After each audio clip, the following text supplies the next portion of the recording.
العالمين، والصلاة والسلام على سيد الأنبياء والمرسلين وعلى آله وأصحابه أجمعين. أعوذ بالله من الشيطان الرجيم. قل موتوا بغيظكم إن الله عليم بما في الصدور. صدق الله العظيم. হেফাজতে ইসলাম বাংলাদেশ ঢাকা মহানগরী কর্তৃক আয়োজিত আজকের এই বিক্ষোভ সমাবেশে উপস্থিত সংগ্রামী সভাপতি, হেফাজতের সংগ্রামী সিনিয়র যুগ্ম মহাসচিব, ঢাকা মহানগরীর সভাপতি মাওলানা জুনায়েদ আল হাবিব, উপস্থিত হেফাজতে ইসলাম বাংলাদেশের কেন্দ্রীয় মহানগরী নেতৃবৃন্দ, সমবেত বিক্ষুব্ধ তাওহীদি জনতা, সর্বপ্রথম আমি বাংলাদেশের মাটিতে হিন্দুত্ববাদের নৃশংস আক্রমণে শাহাদাত বরণকারী চট্টগ্রামের সহকারী পাবলিক প্রসিকিউটর তরুণ আইনজীবী শহীদ সাইফুল ইসলাম আলিফের শাহাদাতের প্রতি শ্রদ্ধা জ্ঞাপন করে তার রূহের মাগফিরাত কামনা করছি এবং তার ছোট্ট কচি শিশু সহ তার শোক সন্তপ্ত পরিবার পরিজনের প্রতি আন্তরিক সমবেদনা জ্ঞাপন করছি। সংগ্রামী তাওহীদি জনতা, আজ এই বিক্ষোভ সমাবেশের মাধ্যমে আমরা আমাদের হৃদয়ের ব্যথাটুকু জাতির সামনে, মানুষের বিবেকের সামনে উপস্থাপন করার জন্য এখানে সমবেত হয়েছি।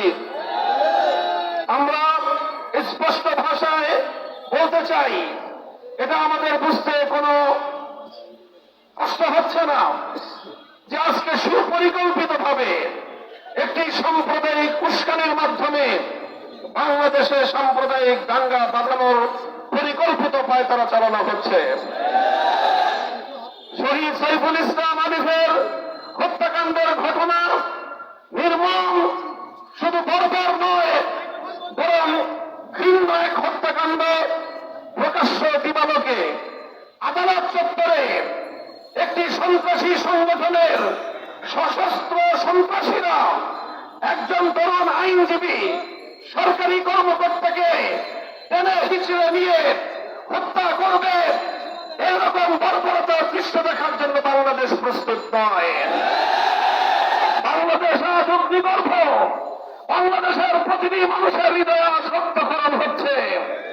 বাংলাদেশের অন্তর্বর্তীকালীন সরকারকে আমরা বলতে চাই, মানুষের এই ক্ষোভ, মানুষের হৃদয়ের রক্তক্ষরণকে আপনারা বুঝবার চেষ্টা করুন এবং যে সকল হত্যাকারী হিসেবে চিহ্নিত ঘাতকদেরকে গ্রেফতার করা হয়েছে তাদেরকেই শুধুমাত্র বিচারের আওতায় আনলে চলবে না। আমাদের স্পষ্ট দাবি হল, এই ঘটনার নেপথ্যে যারা রয়েছে সেই নেপথ্য খুনিদেরকে বের করে মুখোশ উন্মোচন করতে হবে, তাদেরকেও বিচারের আওতায় আনতে হবে। শহীদ আলিফ হত্যাকাণ্ডের জন্য ইস্কনের স্পষ্ট মদতদাতা খুনি শেখ হাসিনাকে আসামি করে তার নেতৃত্বের বিরুদ্ধে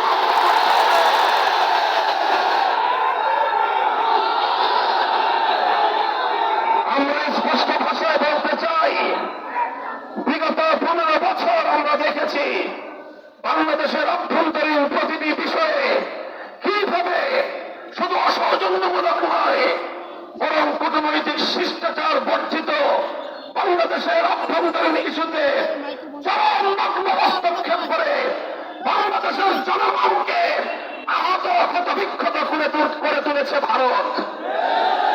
আমরা ভারত রাষ্ট্রের বাংলাদেশ নীতির তীব্র সমালোচনা করছি।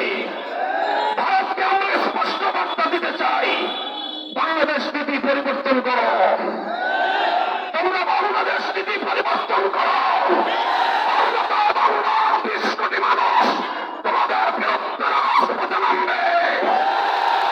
বাংলাদেশ থেকে ভারতের কূটনৈতিক সম্পর্ক ছিন্ন করার জন্য দেশের মানুষ বাধ্য হবে।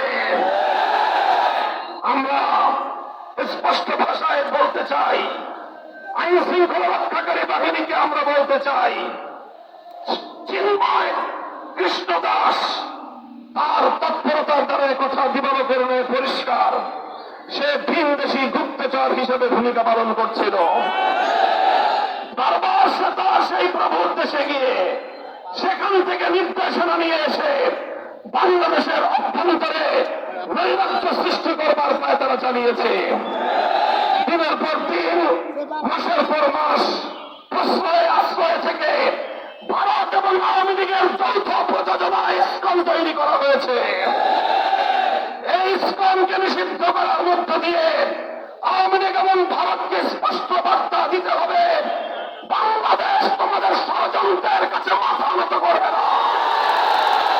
আমরা রক্ত দেব, আমরা জীবন দেব, আমরা লড়াই করব, বাংলাদেশের গৌরব রক্ষা করব, রক্ষা করব।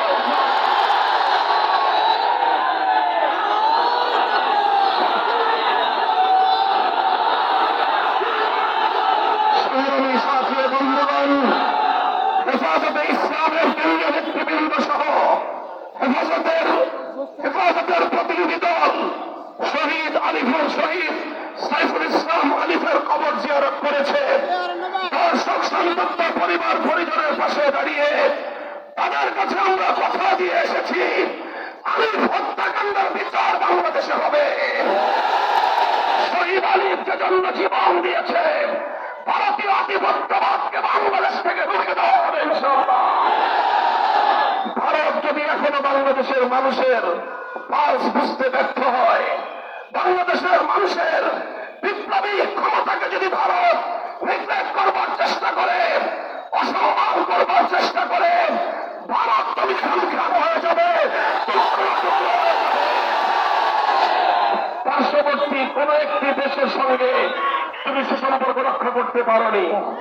প্রতিটি রাষ্ট্রের অভ্যন্তরীণ বিষয়ে হস্তক্ষেপ করে তুমি তার অঞ্চল থেকে তুমি এক করে হয়ে গিয়েছ। তোমার পাশে কোন দেশ নাই। চারপাশ থেকে আমরা ক্ষুদ্র শক্তিগুলো যদি তোমার হাত পা নাক চেপে ধরি, তুমি দম নিতে পারবে না, বিশ্বাস নিতে পারবে না। বাংলাদেশের বুকের উপর দিয়ে তোমার সেবাদাসীকে বসিয়ে তুমি একতরফাভাবে একটার পর একটা চুক্তি করে বাংলাদেশ বিরোধী সকল স্বার্থকে ধ্বংস করে একতরফা ভারত সকল স্বার্থ নিয়ে গিয়েছে। বাংলাদেশের বিরুদ্ধে ভারতের বিগত 15 বছরের সকল ষড়যন্ত্রকে আমরা নিন্দা জানাই এবং আবারও স্পষ্ট ভাষায় ভারতকে বাংলাদেশ থেকে পরিবর্তনের আহ্বান জানাই।